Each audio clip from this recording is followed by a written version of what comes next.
The task is daunting, but it's also an important step forward in realizing the Prime Minister aspiration and also the country aspiration to see improvement in our democratic system. And you know that we have looked at the political financing in other countries, and one thing that is very clear for us is that we lack regulation in the area of political financing. And we need regulation because over the years we have seen, and many of us has realized, that there is an increasing monetization of politics in the political arena.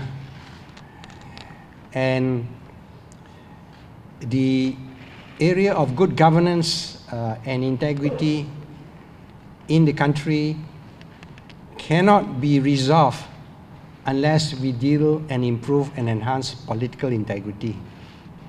Therefore, we need to regulate political financing. We are not saying that there is no need for money, the use of money in political campaign and election. We realize there is a need, but we have to manage it to make sure that we reduce the number of abuses, and we have to manage it in the sense to make sure that there are not too many adverse consequences coming out of that. The committee and technical committee have had 11 meetings, 19 roundtables, discussion, meeting with interest groups at various places, and including we have gone down to observe the Sarawak state election to get a first-hand observation of what's happening from the political financing side.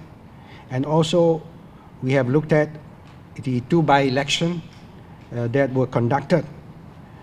And from there, we get information and provide the adequate input to the consideration of the committee.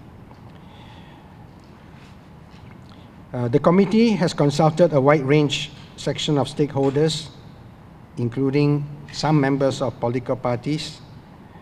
We have an international conference, the input from international experts, and also we have NGOs and members of the civil society. And we have also received a written submission from others as well. And therefore, we have a very constructive engagement and get input from a wide section of our community, including the international expert.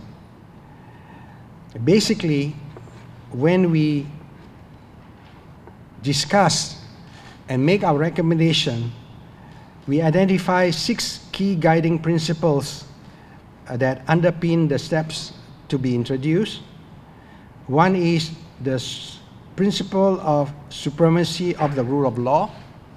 That means what we implement, first thing must be enforceable, as well as fair, enhancement of civil participation, preferably if accountability can be made and disclosure can be made to the public, so much the better, protection of civil rights, transparency, accountability, and integrity, and healthy political competition. Because we do believe that we need to regulate political financing because monetization, excessive monetization of politics do undermine the democratic process. So it is important for us to correct any weaknesses and to create a healthy ecosystem to support our democratic process. The recommendations that we made 32 recommendations that we made are divided into 3 categories. One is the implementation process, the need for a new law, and we did deliberated and recommended some principles or provisions of that law. And then the last part is, of course, the consultative process is not just the end. Political financing and the reform of the political institution takes us beyond today, but also in future. First thing is that we recommended that there should be a new act. We have looked at various ways of going about regulating legally, whether you should amend SPR, MACC, or election. There's so many related acts, or for that matter, the ROS, But having studied the process and the effectiveness of legislation in other countries, we strongly believe and recommend that we should have a new act called Political Donation and Expenditure Act. Specifically, it deals with political donation as well as the expenditure out of that political funds that we receive. Or the political party or individuals, politician receive. So the recommendations is this.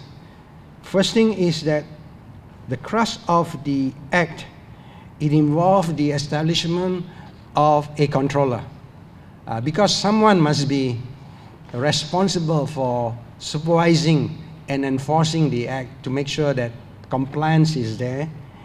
And this act will create the office of the controller, and also he will be always supervised by a board comprising of credible and trusted figure with no active politician. The appointment of the controller should be made by this board, so that it's independent and it is not influenced by the executive of the government or any other political parties or political individual. Okay, and on the oversight by Parliament, we propose a Parliamentary Standing Committee on Political Financing should be created, and the Standing Committee is to scrutinize the work of the controller on behalf of the Parliament, and should comprise of individuals from both the political divides. So it should be a non-partisan membership, we like, that looks over the work of the controller. Donation, first thing is specifically cash donation coming from foreign sources should be banned. We have said that before. It should be banned for reasons that we do not want foreign interests to influence the sovereignty of this country, because political institution in this country has to be safeguarded in regards to its national sovereignty. Donation to political parties and individuals, here we're covering both parties as well as individual politicians, must be regulated, and all donations must be deposited in specifically designated bank account. So today, it could mix up with personal account, for example, and it could be mixed up with party normal administrative account, for example. And if we make it it makes it very difficult to identify what is political donation and what is just income from other sources, for example.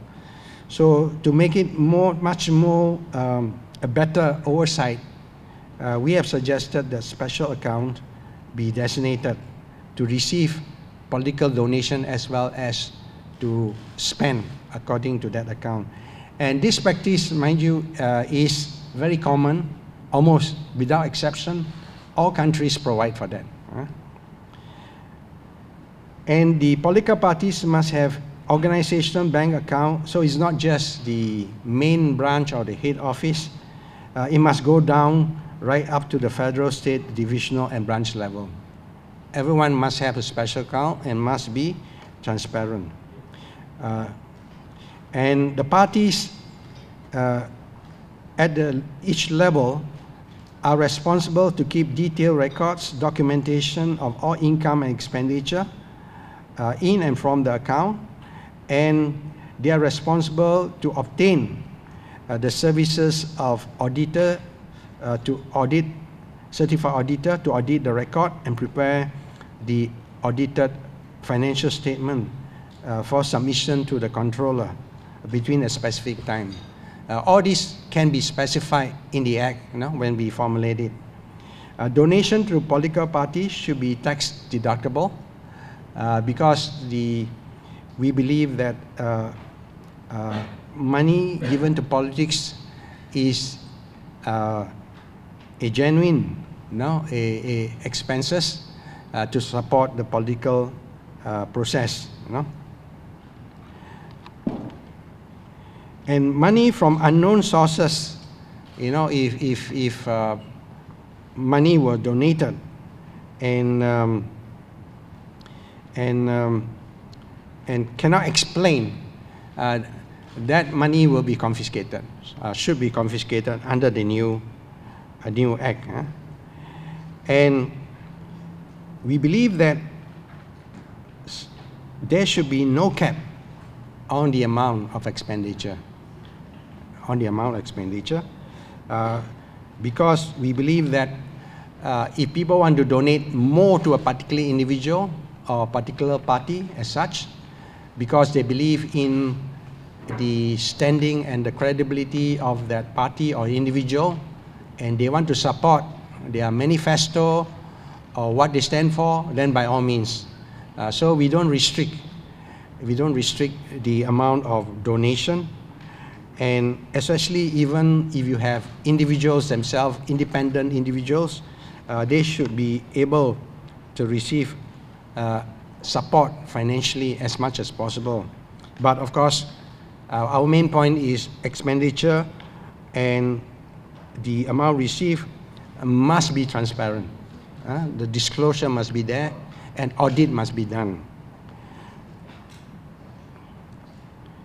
Okay, so, and in the area that, another recommendation that we make is, in today's world, some politician or political parties may wish to tap the internet for crowdfunding, for example. And they want to tap the internet because there may not be too many other donors, but they want the support of the people, and they want to tap the internet and to ask contribution from the citizens. And citizens may contribute, from $10 to 500 ringgit and so forth. But we have put a cap of 3,000 ringgit. So this is to facilitate crowdfunding. That one can be anonymous because they are coming small amount, and as you can see, in many crowdfunding exercise overseas and also recently here, you can see that you can raise millions of dollars even through that. But we give credit to that sort of funding because why? Because the more popular a politician, the more people identify with him, the more people we believe in him, they can contribute, So that's also an indication in a sense, the popularity of the particular politician or particular party. But of course, anything that is made above $3,000 and is not declared or disclosed, then it violates the provisions of the Act. And if you read the Act, we did say that anything not disclosed automatically makes the donors and the recipient can be considered as gratification, and can violate the MACC Act in such. All right? So that provide, we believe, a effective deterrent and self-regulating, so to speak, provision in terms of disclosure. The other area that we believe that some state funding should be provided, not in the campaign side, because we believe that when individuals, the adons or the wakil rakyat, when they are already elected, they have to serve the people. And one of the issues that is very clear to us is that many of them needs the support of service center and also researcher to help them to research on some of the questions or issues for them to ask in Parliament, and for them to understand the problems of the people in their constituency. So they have to service the staff, they have to service that center, and we believe that it's the responsibility of the state to provide a sort of funding for them, for the elected representative to carry out their function more effectively. And the other area is donors who are connected to government, state-owned enterprise, GLCs, should be prohibited from making contribution, because they are part of government, and probably their funding also come from government. So GLCs, state-owned enterprise, must be or should be prohibited from making political donation. And companies that receive contracts, concessions, or who are in benefit of government concessions or government contract at that time, should at any time during that period at any time should be prohibited from donating either to individuals or political parties. That is made purely because we want to make sure that we do not want to encourage a unhealthy nexus between business and politics.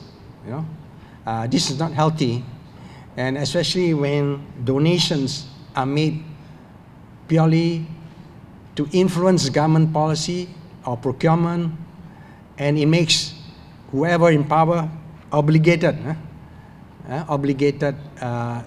to give back any favor because of donors and the obligations there is. So we want to cut off the nexus between business and politician in the sense of political funding. And on the other hand, we do realize where donors are known, there could be some victimization or reprisal, so to speak, of the government in power against individuals or donors that gives to a political party or individuals which is not in their favor, so to speak. We hope that in future, in a more mature democratic society, such a thing will not happen. But in reality, we just want to safeguard this, and we want to make sure that donors are not victimized just because of their donation to a particular individual or party. And therefore, the government of the day should look at the way the administrative process is being made in the area of procurement, concessions, and everything should be made as transparent as possible, and should be based on the merit of each case. Okay. All right. So with that, I want to end, and this reform, this transformation that is proposed by the committee is something that we believe that this is what the people wants to see. And we just hope the political parties and political individuals will take heed of what the people wants, because we cannot move to a high income level without a mature political system, and that includes political financing itself. So this is part of overall strategy of improving the well-being of Malaysia, and to enhance the political integrity as well. Okay.